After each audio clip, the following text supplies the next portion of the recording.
Takto vyzerajú teda tri mená a tri tváre, ktoré aj vy, milí priatelia, aj vy, televízni diváci, rozhodne dobre poznáte z televíznej obrazovky.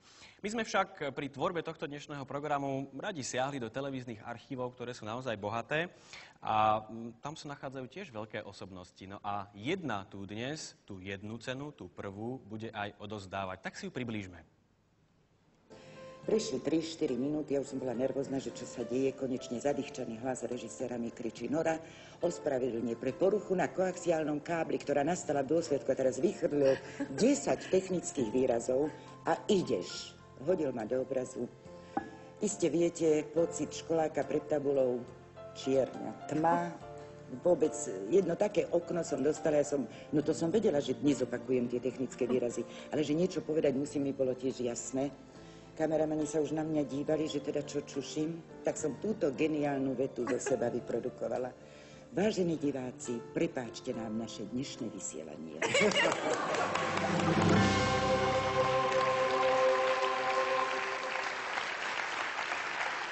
Dovoľte, aby som tu medzi nami privítal bývalú hlásateľku spravodajstva Československej televízie pani Noru Seleckú.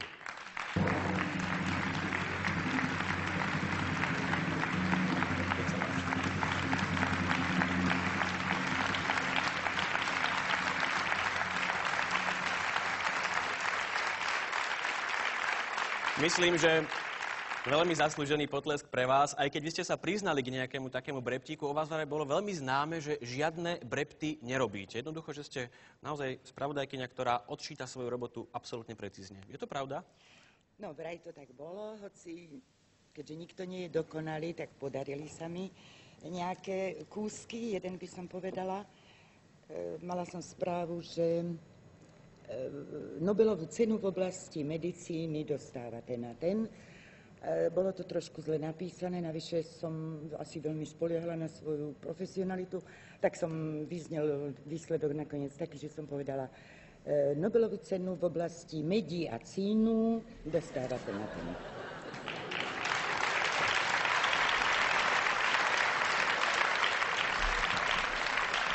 To boli prvopočiatky hutníctva na Slovensku. No ale vy máte v tejto chvíli pred sebou prvú obálku v prvej kategórii a v nej sa skrýva meno víťaza. Ja vás poprosím otvoriť obálku a prečítať to meno. V kategórii moderátor, moderátorka spravodajských relácií vyhráva... Chvíľka napätia a prázdny papier. Aneta Paríšková. Anetka Paríšková.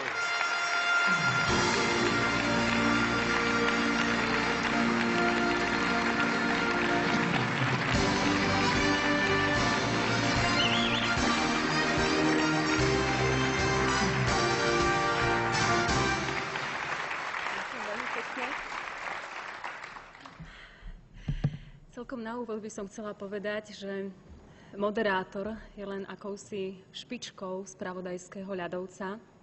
Preto by som sa chcela predovšetkým poďakovať svojim kolegom a Markíze ako takej, že som dostala šancu tu stáť.